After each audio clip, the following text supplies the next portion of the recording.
Hello বন্ধুরা, তোমরা সবাই কেমন আছো? আবারও চলে আসলাম আরেকটা দারুণ স্বাদের এবং সুন্দর ডিজাইনের পিঠের রেসিপি নিয়ে। আশা করি আজকের পিঠের ডিজাইনটা তোমাদের কাছে খুব ভালো লাগবে। আজকে আমি তোমাদের জন্য নিয়ে আসলাম একদম সিম্পল একটা সিরিঞ্জ বা কলপিঠার ডিজাইন। সামান্য পরিমাণ চালের গুঁড়ি দিয়ে আজকের এই পিঠের ডিজাইনটা করব আমি। ছোট থেকে বড় যে কেউ একবার দেখলে এই সিম্পল ডিজাইনটা করে নিতে পারবে একদম সহজে। আমি এখানে চালের গুঁড়ি দিয়ে পিঠের ডিজাইনটা করে তোমাদেরকে দেখাবো। তোমরা চাইলে আটা, ময়দা, সুজি যে কোনো গুঁড়ি দিয়ে এই পিঠের ডিজাইনটা করতে পারবে একদম সহজে। তাহলে চলো আজকের এই পিঠের রেসিপিটা শুরু করা যাক। প্রথমে নিয়ে নিলাম এখানে শুকনো চালের গুঁড়ি। এক বাটি থেকে অল্প পরিমাণ কম চালের গুঁড়িগুলি একটা কড়াইতে ঢেলে নিলাম। এরপর যে বাটিতে চালের গুঁড়িটা নিয়েছি ঠিক সমান পরিমাণে 2 বাটির মতো পানি আমি চালের গুঁড়ির মধ্যে অ্যাড করে দেব। তোমরা যদি মনে করো শুকনো চালের গুঁড়ি দিয়ে এই সিরিঞ্জ পিঠাটা তৈরি করা যায় না, তাহলে আমার এই টিপসটা ফলো করবে, দেখবে একদম সুন্দর পিঠে তোমরা তৈরি করতে পারবে, একদম আটকাবে না, সহজে বানাতে পারবে। চালের গুঁড়ির মধ্যে পানিটা অ্যাড করার পর হাত দিয়ে ভালো করে পানি আর চালের গুঁড়ি মিক্সড করে নিলাম। এখানে তোমরা যত পরিমাণে চালের গুঁড়ি দিয়ে পিঠে তৈরি করবে ঠিক পরিমাণ মতো করে পানিটা অ্যাড করবে। যদি বেশি পরিমাণে পানি অ্যাড করো তাহলে কোনো প্রবলেম হবে না, কিন্তু চুলোর মধ্যে বেশিক্ষণ বসিয়ে শুকাতে হবে। কড়াইটা আমি চুলোর মধ্যে বসিয়ে দিলাম আর দিয়ে দিলাম স্বাদ মতন লবণ। এইবার চুলোর আঁচটাকে একটু হাই হিটে রেখে অনবরত নেড়ে 2 মিনিটের মতো জাল করে নেব। এরপর চুলোর আঁচটাকে একদম লো করে নেব।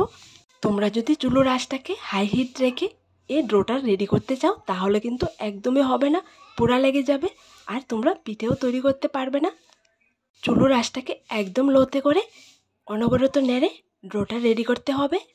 তোমরা যদি আমার মতো করে সিরিঞ্জ বা কলপিঠা তৈরি করতে চাও তাহলে একদম চোখের পলকে তোমরা অনেকগুলো পিঠে তৈরি করতে পারবে।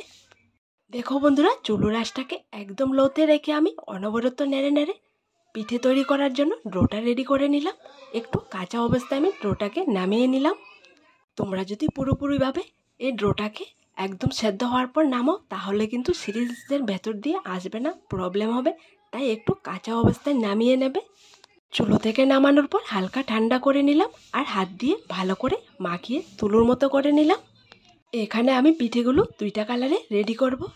নর্মাল চালের গুঁড়ির হোয়াইট কালার আর পিঙ্ক কালার অ্যাড করব। তোমরা তোমাদের পছন্দ মতো কালার অ্যাড করে এই পিঠেগুলো তৈরি করতে পারবে।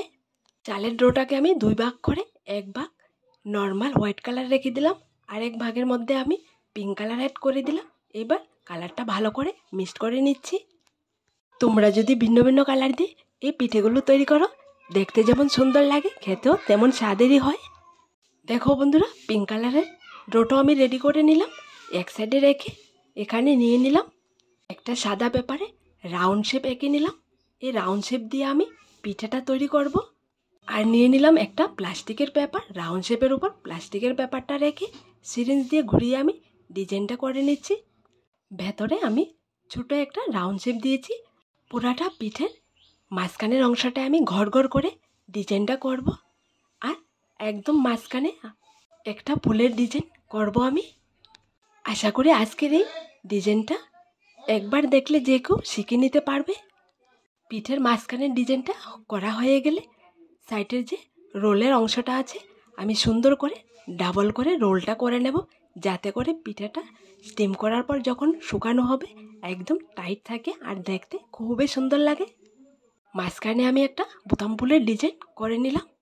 দেখো বন্ধুরা, হোয়াইট কালারের ডোটা থেকে আমি একটা পিঠে রেডি করে তোমাদেরকে দেখিয়ে দিলাম আর এখন পিঙ্ক কালারের ডোর থেকে আরেকটা পিঠে রেডি করে দেখাচ্ছি। সবগুলো পিঠে আমি একই ডিজাইন করে করব, একই সাইজ করে। এই পিঠেগুলি তোমরা বেশি পরিমাণে তৈরি করে একদম ভালো করে শুকিয়ে বছর জুড়ে রেখে খেতে পারবে, একদম নষ্ট হবে না। এবার থেকে তোমরা কষ্টের পদ্ধতিটা বাদ দিয়ে আমার মতো করে একদম সহজ পদ্ধতিটা ইউজ করে পিঠে বানাবে, না আটকাবে না ভেঙে যাবে, একদম সুন্দর পিঠে তোমরা তৈরি করতে পারবে। এই পিঠেগুলো কালার দিয়ে বানালেও সুন্দর লাগে, কালার ছাড়াও সুন্দর লাগে, যখন শুকানো হয় শুকানোর পর খুবই সুন্দর লাগে। পিঙ্ক কালারের ডোয়ের পিঠের ডিজাইনটাও করে তোমাদেরকে দেখিয়ে দিলাম। দেখো সাইডের রাউন্ড শেপটা একটু মোটা করে দেবে, পিঠেটা দেখতে খুবই সুন্দর লাগবে। দেখো একটা পিঠে আমি তোমাদেরকে একদম কাছ থেকে দেখিয়ে দিলাম। দেখো ডিজাইনটা দেখতে কতটা সুন্দর হয়েছে।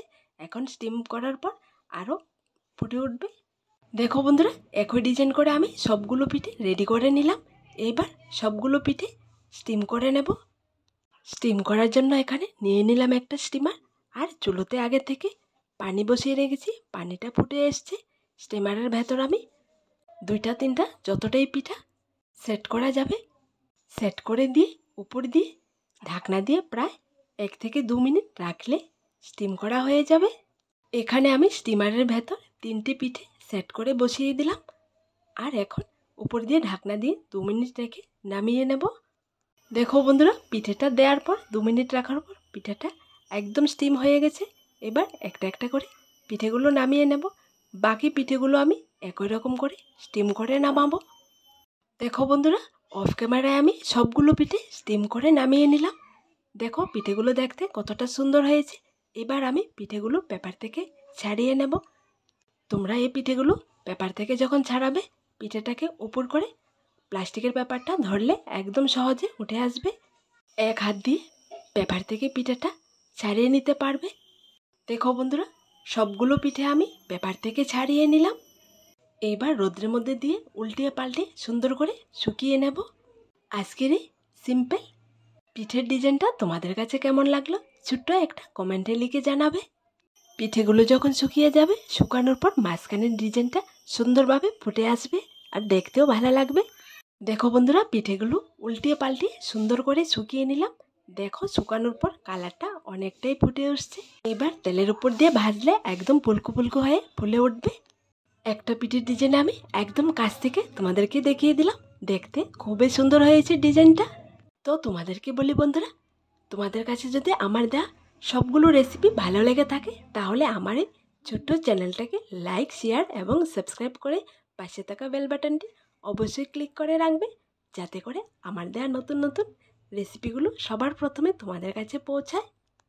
আজ এখানে আবার দেখা হবে নতুন একটা রেসিপির সাথে। সবাই ভালো থেকো, সুস্থ থেকো।